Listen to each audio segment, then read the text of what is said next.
Internet. It's time once again for gaming with Max Von Puppet. That's me. As you can tell, I got the old laptop out again and we're going to talk about another video game. Today, we're going to talk about a game called DC Universe Online. It's a superhero role-playing game that's a massively multiplayer online game. And for those who don't know what the DC Universe is, it's the comic book universe that brought us great heroes like Superman, Wonder Woman, and Batman, along with Green Lantern and the Flash and a whole bunch of other characters in the Justice League of America. Before we get into this game, let me say that I have a history of superhero MMO playing with City of Heroes. I played that game for many years, over 5 years, and I'm going to be doing a lot of comparisons of this game to City of Heroes. That may sound unfair, but often when you are the first at something or the best at something, that's what happens. Tabletop role-playing games often get compared to Dungeons & Dragons, fantasy MMOs often get compared to World of Warcraft, and superhero MMOs are going to get compared to City of Heroes. So, that said, let's get into the game, and I'll talk about my thoughts as we play. Okay guys, here we are, DC Universe Online. So, this is my character select screen. I wanted to go over this briefly because this is, I think, probably one of the areas the game does pretty good at. Like I said before, I'm pretty biased about superhero MMOs because I played a long time playing City of Heroes, and there was a lot of stuff City of Heroes did right. And one of the things City of Heroes did that was absolutely fantastic was it... turn the music down there just a little bit. It got the costume generation right, and a couple of other superhero MMOs I played didn't really have as wide a variety as City of Heroes does. Now, DC Universe also still doesn't have as wide a variety, but it gives you still a pretty good variety, and you can make a lot of really unique costumes in this game. And I just wanted to go through some of my characters so you can see some examples of that. Here's my current favorite character, Mr. Mystic. I like him because the name and the costume and the look, I think, is pretty Silver Age DC looking. He looks like he could be a character in a DC comic, and I like that. Here's Lord Ravenwood. He's an archer type. He's my Gotham City hero. I like him, too. But you can see his costume is also kind of unique looking compared to Mr. Mystic's. I like him with the cape. The cape is kind of neat. Princess Bravery was a character I created based off of something a friend of mine said, and I also like the way she came out. I like her look. I'm not particularly fond of her stance there. I think she moves a little too much, but I do like the split cape that she has on. I thought that was kind of a unique thing they had. But you can see they're all pretty unique costumes so far. I guess some of my villains that I created, this guy I'm not sure I'm going to keep. I thought his name was kind of funny, Trigger McFinger. He's supposed to be somebody, I created him to be somebody who would fit into Batman's rogues gallery, and so I made him kind of look a little bit like a leprechaun, and then I gave him a machine gun and some psychic powers, because I thought that would fit in a Batman-y kind of, Batman villainy kind of way, and I think he does look like a Batman villain, kind of, but I'm not sure I really liked the way he played, so I'm not sure I'm really going to keep him. But still pretty funny, I kind of like him. And then here's my other villain, Malicite. She's like a fire-based villain that I gave kind of this demonic skin to. I wanted it to look more like a burned skin, because I thought that fit with the fire a bit. But as you can see, pretty unique costume options there. They're all very different, and they all look very cool, and I like them. And then let's just go ahead and get into the game, though, so you can see what is about the game.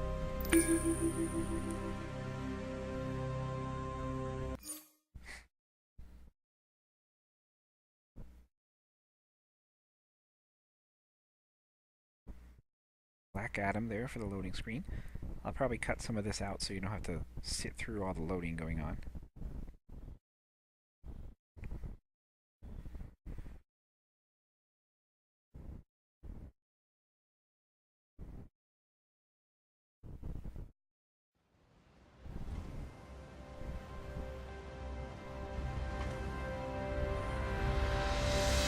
Okay, so here we are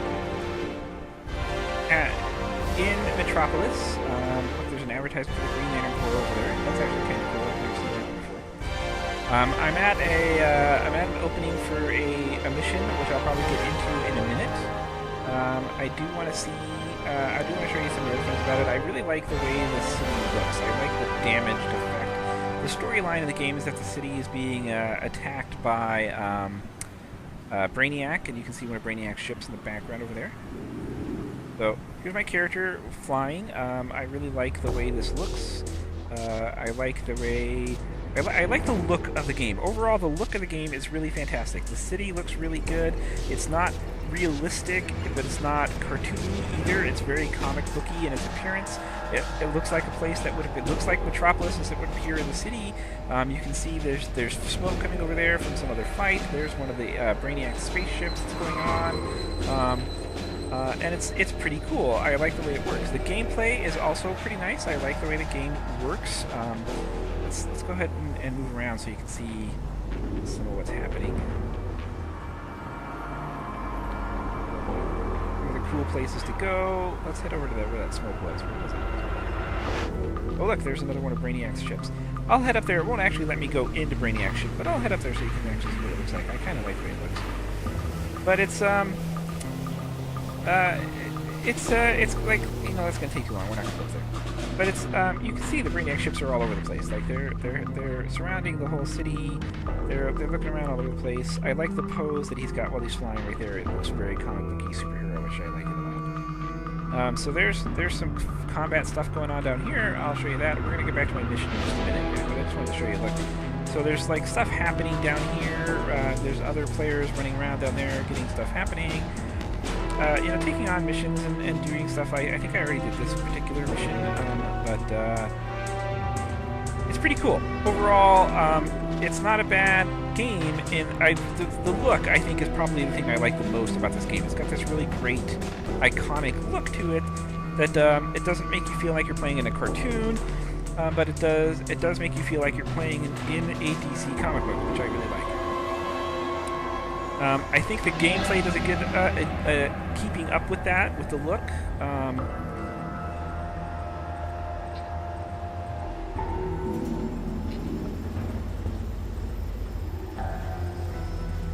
I think the gameplay also does a good job of keeping up with that. I missed where I was supposed to be.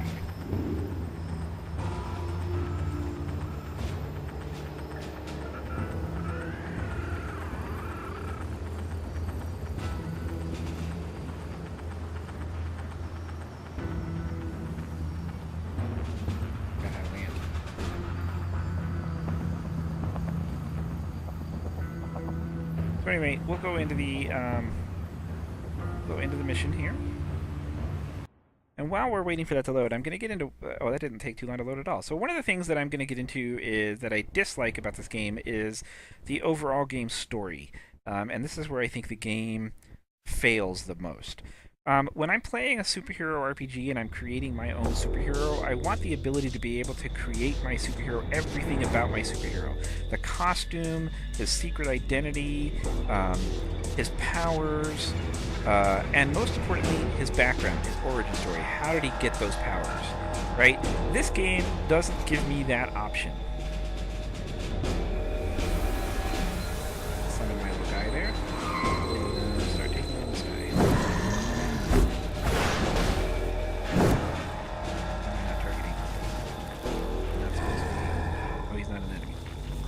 My squad was infiltrating the Hive's defenses when we came across LexCorp troops looting the place.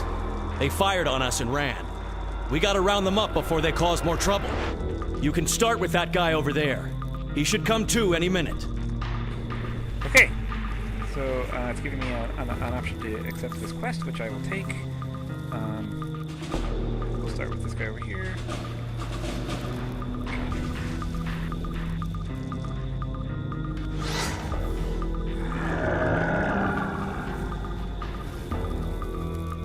I just gotta find the rest of those guys and take care of them, along with some of the other stuff. There's a bunch of baddies in there. Let's go take them out.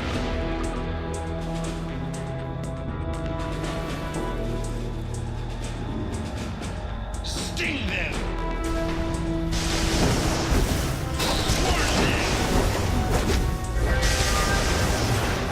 My guy here, he's more of a ranged attacker. I know I just charged in with melee attack.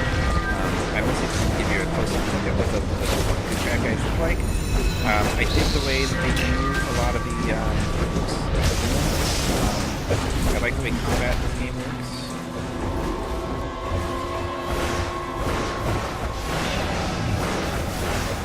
My little pet there.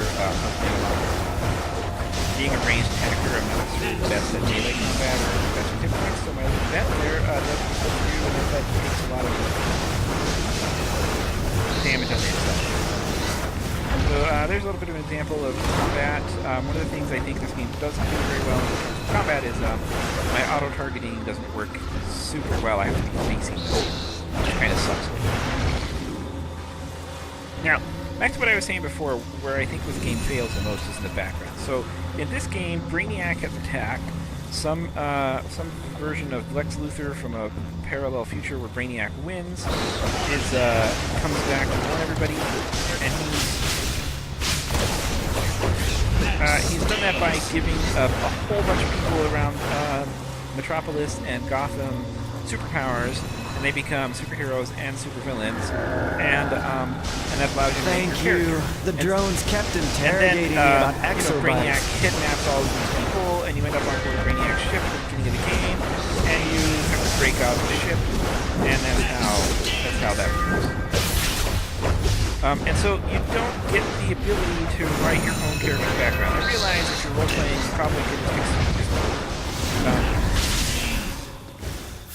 you probably could just ignore that and write your own background anyway.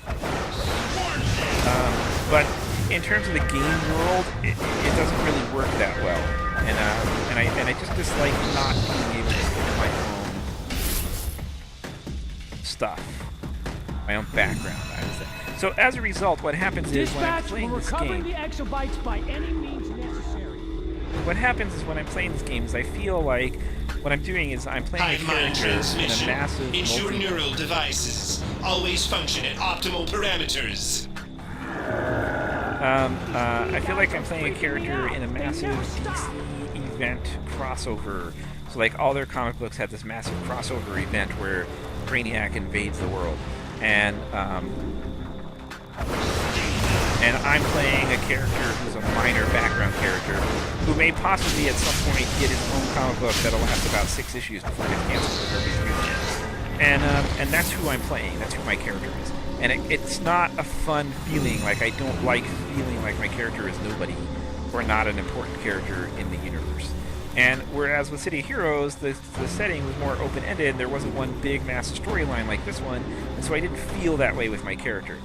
Even Champions didn't make me feel like that with my character, and I had a lot of problems with Champions.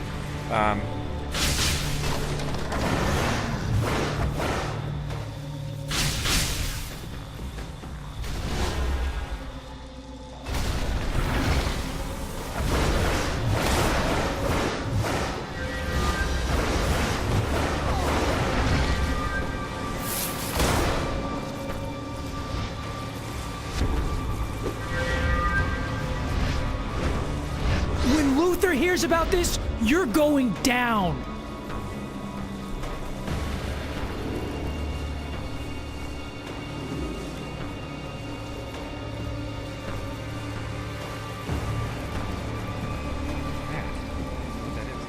It has been a little bit since I played this game, so I probably did know what that was at one point, but whatever it is, it's not doing anything. So anyway, that's my biggest issue with this game, is that I don't really feel like... Oh, that's my power.